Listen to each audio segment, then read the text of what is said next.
Electricidad estática. A principios del siglo XVIII, el mundo de la ciencia dedicó su atención al problema de la electricidad.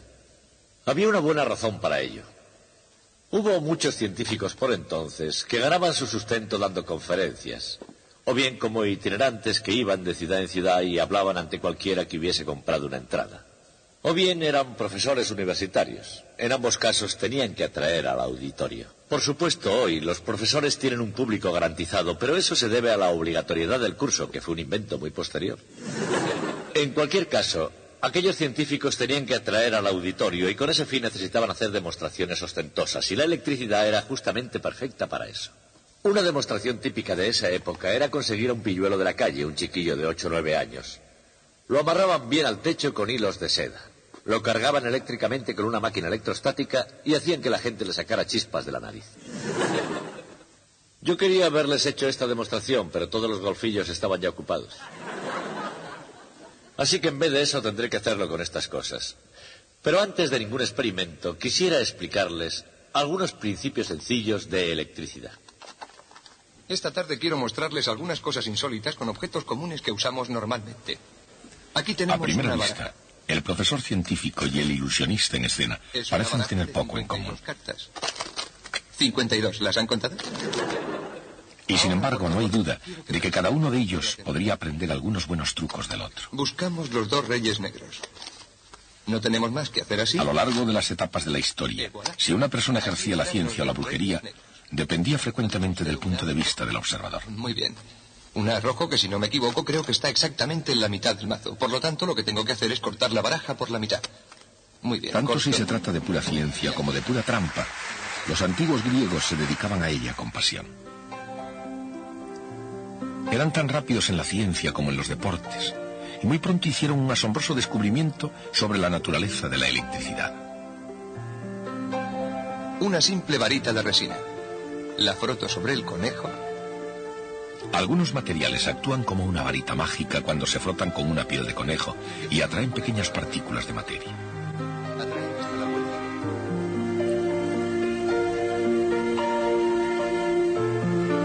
Finalmente, los científicos serían capaces de explicar exactamente cómo funciona realmente este fenómeno, la electricidad. Y al contrario que el prestidigitador profesional, los primeros electricistas estaban deseosos de compartir los secretos de su oficio. Por ejemplo, una de las claves de la electricidad dejó de ser un secreto desde que Benjamin Franklin probó su habilidad en este campo. Difundió la versión que en inglés corriente era algo como esto. Algo llamado carga, la carga eléctrica, es la causa de la fuerza eléctrica. Fue genial con reservas. Pero ¿cuál era la conexión entre carga y fuerza?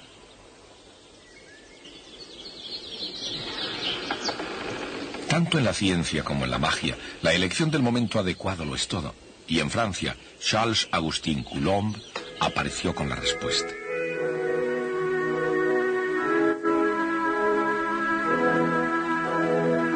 El experimento de Coulomb, que reveló la relación entre carga y fuerza, sería verificado por otros científicos y lo más importante es que sería descrito en términos matemáticos sencillos.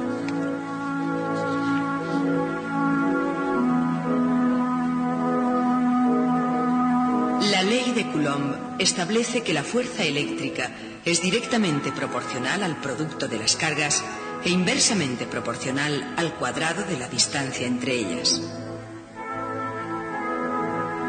Además, hay dos tipos de carga, positiva y negativa. Cuando la electricidad actúa entre cargas de signo diferente, hace que se atraigan. Pero cuando actúa entre cargas de igual signo, éstas se repelen.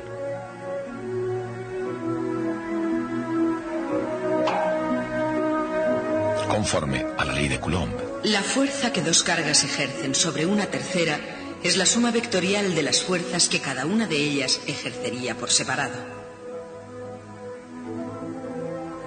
De hecho, las fuerzas ejercidas por cualquier número de cargas positivas y cargas negativas se suman como vectores. De manera que la fuerza total se sigue calculando según la ley de Coulomb. Adviertan que las cargas positivas están representadas en rojo y las negativas en azul.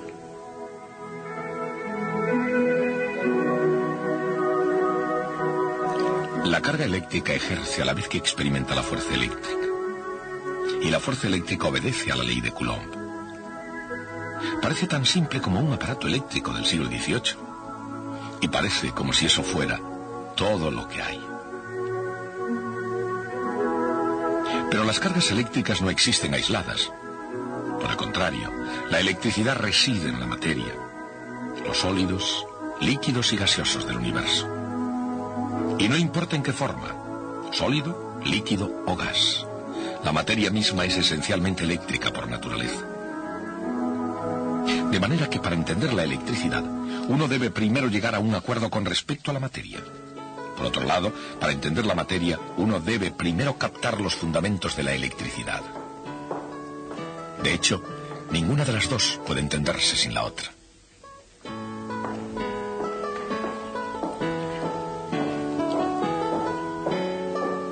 En su estudio, Franklin comenzó pensando en la electricidad como un fluido combinado de alguna manera con la materia.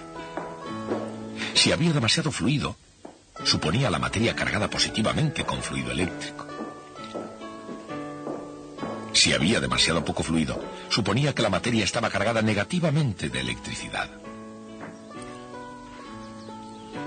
Por lo tanto, en la mente de Franklin, la materia estaba en su estado normal, es decir, eléctricamente neutra y equilibrada, solo cuando contenía la cantidad correcta de fluido eléctrico. Franklin fue el primero en ver la electricidad en términos positivos y negativos. Pero en lugar de ver dos tipos distintos de cargas, veía demasiada o muy poca cantidad del mismo fluido eléctrico. Y aquí está el dado.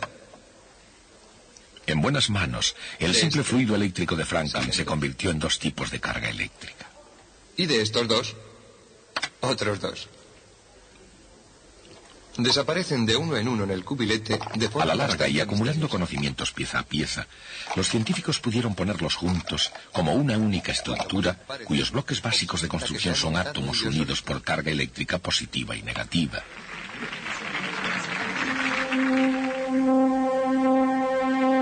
En el centro de cada átomo hay un núcleo formado por protones y electrones. Los protones contienen su carga positiva. Los neutrones de los átomos no tienen carga, lo cual significa que son eléctricamente neutros. El núcleo, como en todo, está rodeado de electrones que tienen carga negativa. Y en conjunto cada átomo neutro tiene el mismo número de protones y electrones. La carga positiva de cada protón equilibra la carga negativa de cada electrón y están unidos por la fuerza eléctrica de atracción entre ellos.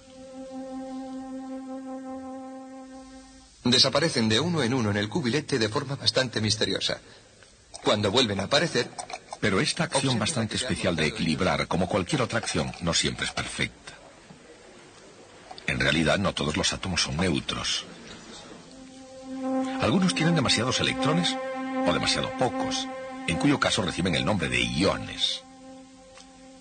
De hecho, los iones sodio con carga neta positiva y los iones cloro con carga negativa están unidos por la fuerza eléctrica formando los cristales de sal común.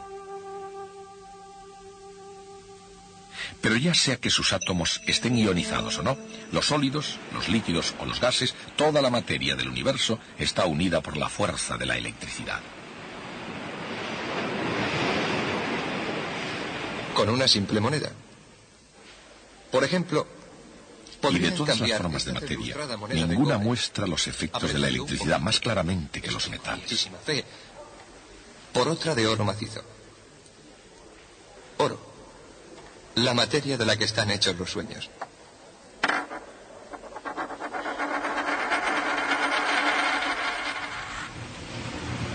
A lo largo de los siglos, los científicos han ahondado profundamente en la naturaleza de los metales.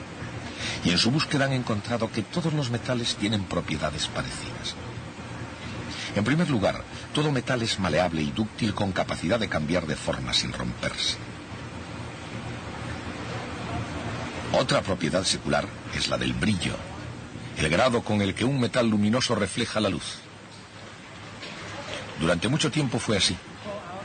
Pero en el siglo XVIII los científicos descubrieron otra propiedad común a todos los metales.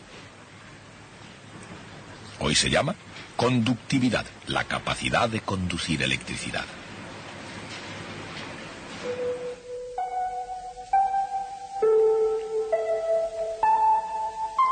En un aislante, la carga eléctrica permanece donde está.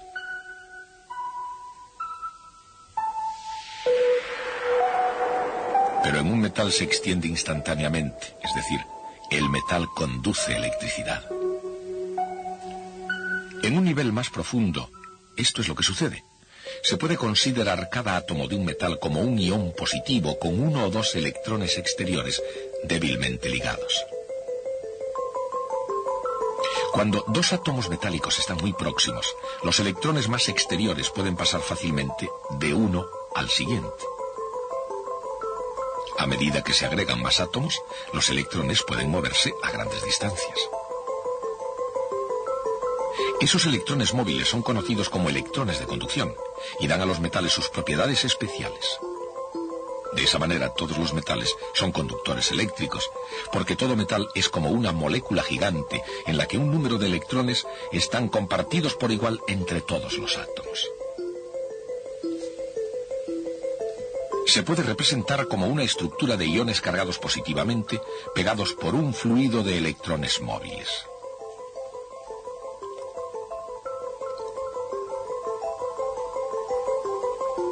Si se coloca una carga positiva cerca de un metal, atraerá a los electrones móviles cargados negativamente hacia sí, haciéndolos acumularse en la superficie más cercana.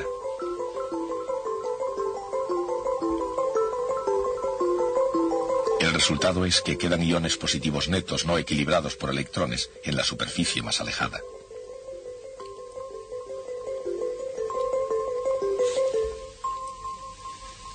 Cuanto más se acerca una carga eléctrica a un metal, mayor será la carga de signo contrario que se formará en la superficie cercana, y mayor será la carga del mismo signo que quedará en el resto de la superficie.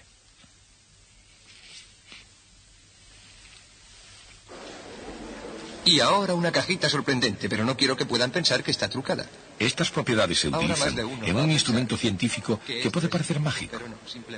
Se llama electroscopio de panes de oro. Ahora verán. Cuando una carga eléctrica se lleva cerca del disco de metal, la laminilla de oro se mueve alejándose de la varilla. Abajo. Flota. Una carga positiva cerca de la parte superior atrae cargas negativas, dejando carga positiva en el otro extremo de la varilla metálica. Y la laminilla de oro queda con el mismo tipo de carga. Y por supuesto, al tener el mismo tipo de carga, la varilla repele a la laminilla de oro.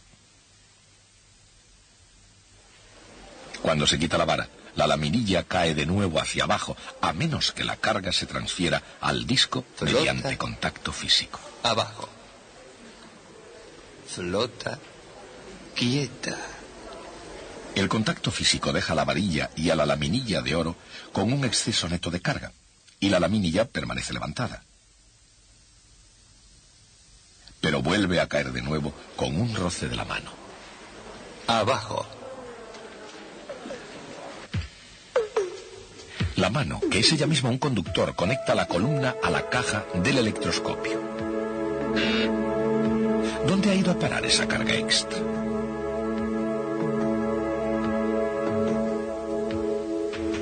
La caja del electroscopio está en contacto con la Tierra, que es una gran conductora en sí misma.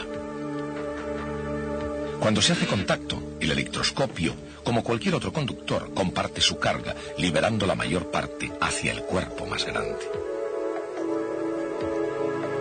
Aunque en realidad solo los electrones negativos fluyen de un lugar a otro, el efecto es exactamente igual que si fluyera carga positiva en la dirección opuesta. A esto se llama poner a tierra un conductor eléctrico o simplemente hacer masa. Y para todos los fines prácticos, cuando esto sucede, el conductor se pone eléctricamente neutro.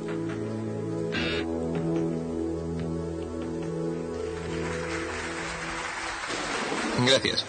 Si este es el caso, ¿cómo puede algo llegar a cargarse en primer lugar? Puedo con mi magia hacer una varita de resina. Una forma es por fricción, lo que no sorprende a nadie que haya caminado sobre una alfombra seca y haya recibido una descarga.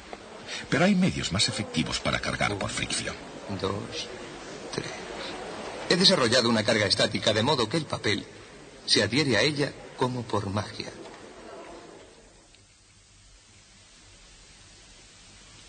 En el siglo XVIII, los electricistas inventaron máquinas que acumulaban la carga eléctrica mediante la frotación de un aislante, tal como el vidrio que gire.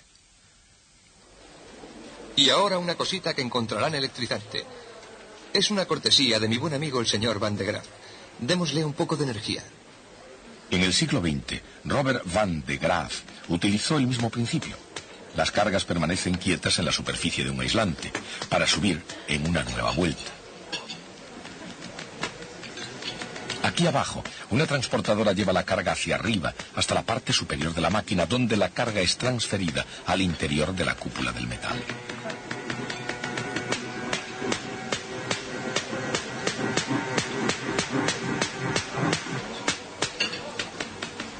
Como el metal es conductor, la carga se difunde y mediante ese proceso aumenta hasta que escapa en forma de una chispa y hace su viaje de vuelta hasta su antiguo hogar, la Tierra.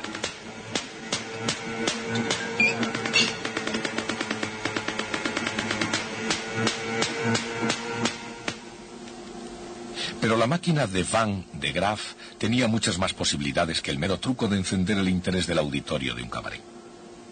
De hecho, su característica principal, transferir carga eléctrica por la correa transportadora, es el principio de uno de los más importantes dispositivos de un moderno laboratorio de física nuclear.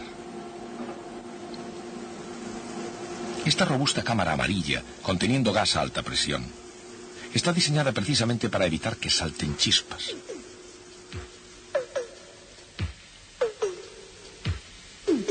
En el interior, y sin poder descargarse en forma de chispas, la correa transportadora acumula una enorme carga positiva en el terminal principal, en el centro. Mientras tanto, un ion cargado negativamente, en este caso un átomo de carbono con un electrón adicional, está siendo preparado para realizar un viaje extraordinario. Se pone en movimiento a causa de otras cargas negativas. Guiado por un campo magnético, da la vuelta a una esquina y es conducido por el centro del tubo por otro campo magnético. Pronto siente la fuerza de atracción debido a la carga positiva del terminal central. Acelerado por la fuerza eléctrica entre el ion negativo y el terminal positivo, el ion corre a gran velocidad hacia adelante hasta que una colisión con átomos de gas provoca el desprendimiento de algunos electrones, cambiando al ion de negativo a positivo. Nuevamente acelerado por la fuerza eléctrica, el ion continúa hacia su destino, que en este caso es una colisión nuclear entre carbono y un blanco consistente en helio.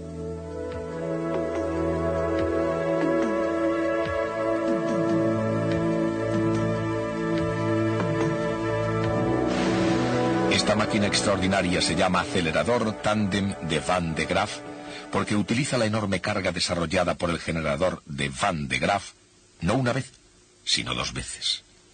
Por supuesto, utilizar la carga positiva 2 veces es una especie de truco, pero sigue siendo estrictamente ciencia, no magia. Y aunque las cintas transportadoras de Robert Van de Graaff son excelentes para acumular carga, la madre naturaleza siempre ha tenido en este sentido algunos trucos de su propia cosecha. Desde el principio de los tiempos, las tormentas eléctricas han llevado consigo una enorme acumulación y liberación de carga eléctrica. Los científicos creen que el mecanismo lleva consigo fricción entre partículas de hielo en las nubes.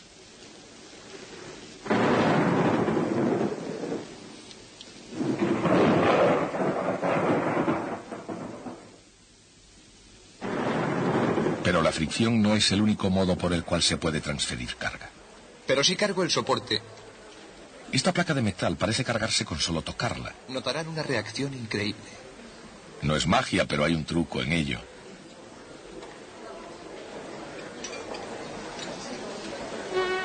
Si se acerca una carga positiva a un metal, la carga negativa se precipitará hacia ella y la carga positiva se queda detrás en el otro lado. Entonces, si el metal es puesto a tierra momentáneamente, la carga fluye entre el metal y la tierra, dejando al metal cargado negativamente cuando se interrumpe el contacto. Pero si cargo el soporte, notarán una reacción increíble. Ese principio recibe el nombre de carga por inducción. Y puede parecer pura magia a un auditorio que no se dé cuenta de que existen cargas eléctricas atrapadas dentro de la lámina de plástico. Ese es el motivo por el que la placa de metal parece haber sido cargada con solo tocarla. El truco está en que al tocar la placa, la conecta momentáneamente a tierra y por eso la deja eléctricamente cargada. Esta fascinante máquina, que no es la máquina del tiempo de H.G. Wells, es conocida en cambio como el generador de Winghurst, una de las primeras diversas formas de generar electricidad. Observen atentamente. Esta llamativa máquina, inventada en 1880 por el ingeniero inglés James Wenshaw, presenta unos discos que giran en sentido opuesto y donde las lengüetas metálicas se cargan por inducción, cerrando y abriendo el contacto a través de unas escobillas de metal. Cuando las ruedas giran, la carga eléctrica se acumula hasta que un rayito libera la tensión creciente.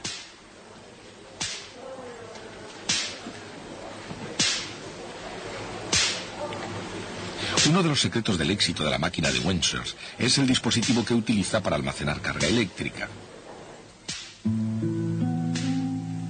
Es la botella de Leyden, llamada así por haber sido creada en la universidad del mismo nombre.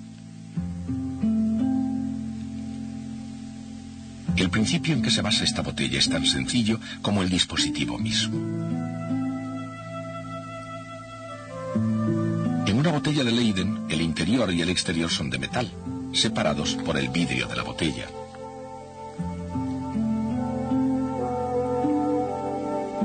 Si el interior está cargado mientras que el exterior está conectado a tierra, el resultado neto es igual cantidad de carga de signo contrario en ambos lados del aislante. Y esas cargas opuestas son mantenidas firmemente en su lugar por la fuerza eléctrica entre ellas. La botella de Leyden fue uno de los mejores trucos de los electricistas del siglo XVIII, quienes eran frecuentemente actores consumados. Por supuesto, el ilusionista moderno tiene algunos trucos propios y estos ilustran sobre todo la gran diferencia entre la magia y la ciencia. El arte del ilusionista es confundir los sentidos y crear misterio, mientras que la tarea del científico es desarrollar los sentidos y resolver los misterios. Una cabellera.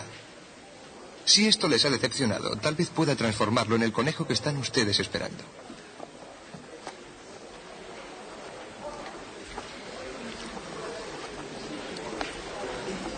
Ambos tratan de entretener al menos de la mejor manera que sean capaces. Ajá. Damas y caballeros, un conejo vivo. Gracias.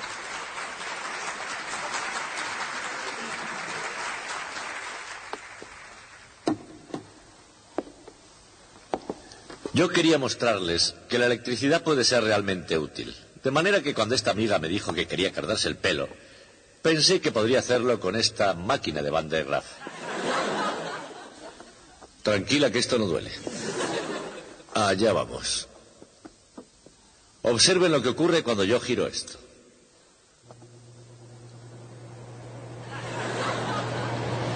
¿Se dan cuenta? Es verdad que la electricidad puede poner los pelos de punta. Además, le sale barato, no le supondrá ninguna carga. Ya les dije que cuando terminara no habría carga alguna.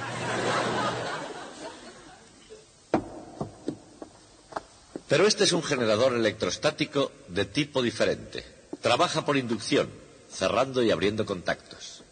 Su finalidad básica es una máquina de descarga. Su finalidad es emitir chispas. Voy a demostrárselo. Saben, creí que me darían un motor eléctrico para mover esta máquina, pero cuando leí la letra pequeña de mi contrato supe que tenía que mover la mano. Les mostraré cómo trabaja.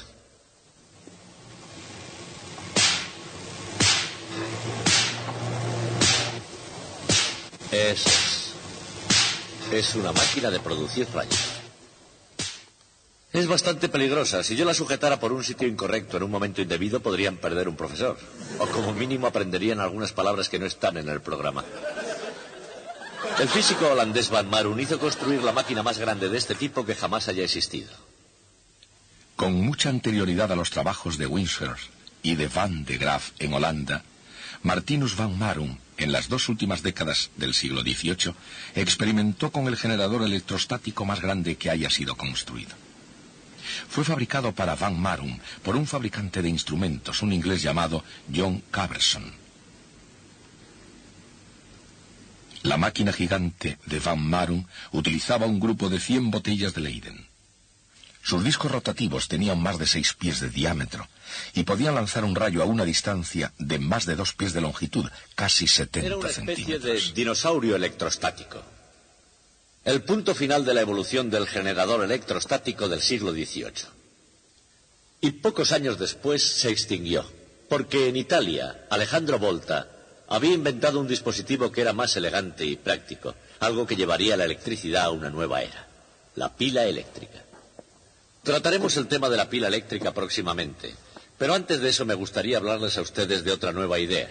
Esa idea es el campo eléctrico. Hablaremos de él el próximo día.